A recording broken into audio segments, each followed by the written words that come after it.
Hello अस्सलाम वालेकुम। क्या हाल चाल हैं आप सबके। उम्मीद है सब ठीक ठाक होंगे और खैरियत से होंगे और अल्लाह पाक के हिफ्ज़ व अमान में होंगे। तो जी व्लॉग स्टार्ट हो रहा है ये फ्राइडे की सुबह से। बस नाश्ता वगैरह कर लेने के बाद बाकी जो मेरे रूटीन के काम होते हैं वो सारे कर लिए, बर्तन वगैरह धो लिए, कमरा समेट लिया। उसके बाद फिर मैं दोबारा किचन में आ गई थी दोपहर के खाने की तैयारी करने के लिए। अच्छा, ये मैं आपको दिखा रही थी कि दूध की बलाई मैंने साइड पे उतार के रख दी है, जो मैं डेली उतार के साइड पे कर देती हूँ और उससे फिर देसी घी निकालती हूँ। अच्छा, उसके बाद फिर हल्का नीम गर्म दूध किया और फिर मैंने दही जमने के लिए रख दिया था। तो दही हमेशा हम लोग घर पे ही जमाते हैं और फ्रेश जमाते हैं। जैसे दही बना के फिर फ्रिज में रख देते हैं, इस तरह हम लोग नहीं करते। मेरे हस्बैंड को हमेशा फ़्रेश ही दही अच्छा लगता है। तो बस ये दही जमने के लिए मैंने रख दिया है और उसके बाद फिर मैं बनाने लगी थी, खाने की तैयारी करने लगी थी। तो आप लोगों को पहले भी व्लॉग में मैं बता चुकी हूँ कि फ्राइडे हमारा स्पेशल डे होता है। तो उस दिन ये होता है कि लाजमी राइस बनते हैं और साथ साथ जो है कुछ मीठी डिश, स्वीट डिश भी बन जाती है। तो बस फिर उसी की तैयारी करने में लग गई थी मैं। ये मैंने बनाना था आज, कस्टर्ड बनाना था। तो उसके लिए फिर जेलीज़ वगैरह मुझे डालनी थी, तो जेलीज़ वगैरह थी नहीं रखी हुई। तो मैंने सोचा कि फिर अपने तरीके से एक्सपेरिमेंट करके देखते हैं। तो बस मैंने ये किया था कि 1 कप के करीब पानी लिया था, उसके अंदर मैंने फिर शुगर डाल के और उसको बॉयल किया। उसके बाद फिर मैंने उसके अंदर 2 टेबल स्पून के करीब मैंने कॉर्नफ्लोर डाल दिया था। तो वो थोड़ा गाढ़ा हो गया था जेली टाइप का। फिर इसको मैंने 3 अलग अलग बॉल्स में डाल के फिर फूड कलर मेरे पास रखा था। 3 कलर ही थे मेरे पास, जो मेरे पास थे मैंने वही ऐड कर लिए। तो और थोड़ा-सा मैंने वनीला एसेंस इसके अंदर डाला था टेस्ट के लिए, तो बड़ा मज़े का टेस्ट आया था।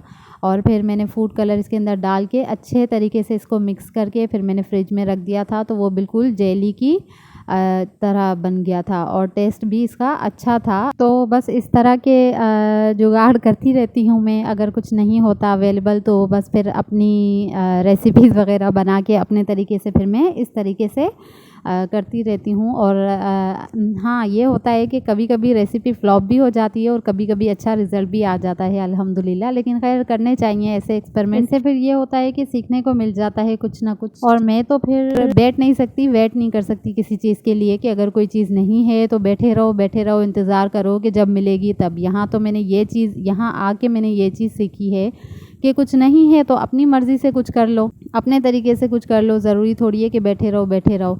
तो बस फिर ये करने के बाद फिर मैंने कस्टर्ड बना लिया था और उसको फिर पानी में डाल के कुछ देर के लिए मैंने इसे चम्मच चलाया था ताकि ठंडा हो जाए, ताकि मैं जल्दी से इसको फ्रिज में रख सकूं। ये ठंडा हो जाए जब तक मैं फिर अपने दूसरे काम कर लूं।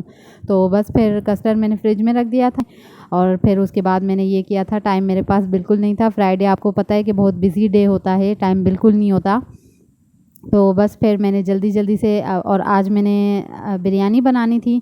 तो उसके लिए फिर मैंने ये किया कि जब जल्दी होती है तो फिर हम लोग इस तरह करते हैं कि सारे मसाले एक साथ डाल के और ऊपर से ढक्कन रख के फिर इसको मसाले गलने तक, पकने तक फिर हम ढक देते हैं और हल्की आंच पे रख देते हैं। तब तक मैंने फिर चावल बॉयल करने के लिए रख दिए थे। चावल मैंने बॉयल किए थे लकड़ियों पर। बस फिर जब तक ये कोरमा रेडी हुआ तब तक पानी भी गर्म हो गया था। चावल फिर मैंने दे दिए थे बॉईल होने के लिए। तब तक फिर मैंने से बिरयानी का कोरमा बना लिया। मसाला मेरा बिल्कुल रेडी था। बस इसके अंदर मैंने 1 पैकेट बिरयानी मसाले का डाला था और उसको फिर मैंने अच्छे तरीके से भून लिया था कि जब तक मसाला तेल छोड़ दे। तो बस ये मेरा मसाला रेडी हो गया था, तब तक मेरे चावल भी रेडी होके आ गए थे।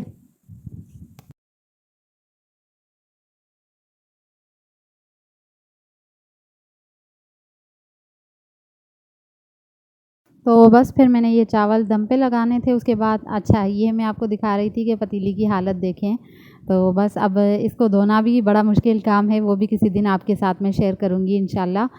दिखाऊँगी आपको, बड़ी मुश्किल से ये भी धुलते हैं लेकिन ख़ैर करना तो है। तो ख़ैर उसके बाद फिर मैंने जल्दी बिरयानी दम पे लगाने के लिए रख दी थी और उसके बाद फिर मैंने रायता भी बनाया था और कस्टर्ड भी बनाना था। टाइम मेरे पास बिल्कुल कम था क्योंकि हमारी कोशिश ये होती है कि हम लोग जुम्मे की नमाज़ से पहले 12 बजे तक हम खाना खा लें। फ्राइडे को अक्सर इस तरह होता है कि हमने जल्दी खाना खाना होता है, अदरवाइज़ हम नमाज के बाद बाद ही खाना खाते हैं, ज़ोहर की नमाज़ के बाद। लेकिन फ्राइडे को फिर ये होता है कि हमें पहले खाना खाना होता है, क्योंकि फ्राइडे के बाद फिर ज़ाहिर है पढ़ाई वगैरह भी करनी होती है, तो बस इसलिए फिर हम लोग जो है ज़रा नमाज से पहले खाना खा लेते हैं। तो खैर बिरयानी मेरी दम पे लग चुकी थी और उसके बाद फिर मेरे पास ये ना केक पड़े थे, तो मैंने बस वो डाल के और उसके ऊपर फिर मैंने कस्टर्ड डाल दिया था। और ये फिर जो मैंने जेली बनाई थी वो क्लिप पता नहीं कैसे मुझसे डिलीट हो गया, तो बस फिर वो मैंने डाल के इसके ऊपर और फ्रिज में रख दिया था जब तक ये ठंडा होता। फिर उसके बाद जो है मैंने ये थोड़ा सा धनिया लिया था और थोड़ा सा पुदीना लिया था और उनको पीस लिया था, फिर उसको मैंने रायता बना दिया था और फिर अल्हम्दुलिल्लाह हमारा ये मज़ेदार सा खाना रेडी हो गया था। ये फ्राइडे स्पेशल हम लोग इसी तरीके से मनाते हैं। तो बस नमाज से पहले फिर हम लोगों ने अल्हम्दुलिल्लाह खाना वाना खाया था और उसके बाद फिर नहा धो के गुस्ल करके हस्बैंड अपनी नमाज़ पढ़ने के लिए चले गए थे और उसके बाद फिर मैंने नमाज़ पढ़ी थी। और हमारा ये होता है कि हम नमाज से पहले खाना इसलिए खाते हैं कि उसके बाद फिर हमें ज़िक्र व अज़कार वगैरह करना होता है जुम्मे को। और स्पेशल भी हमारा इसीलिए होता है कि हम जल्दी जल्दी जैसे सुन्नतें होती हैं, नेल्स काटे, गुस्ल किया, तो ये सारी सुन्नतें अदा करनी होती हैं। उसके बाद फिर नमाज़ पढ़ के सूरह कहफ पढ़नी होती है और उसके बाद एक स्पेशल वजीफ़ा होता है जो हम लोग अक्सर जुम्मे के दिन ही करते हैं। वैसे तो डेली फजर की नमाज़ के बाद एक बार पढ़ना होता है, लेकिन जुम्मे की नमाज़ के बाद ये 3 बार पढ़ना होता है। तो खैर अल्हम्दुलिल्लाह मेरी तो आदत रही है, मैं तो पढ़ती हूँ, हमारे ख़ानदान में तो सभी पढ़ते हैं, हर घर में ये पढ़ा जाता है फ्राइडे को।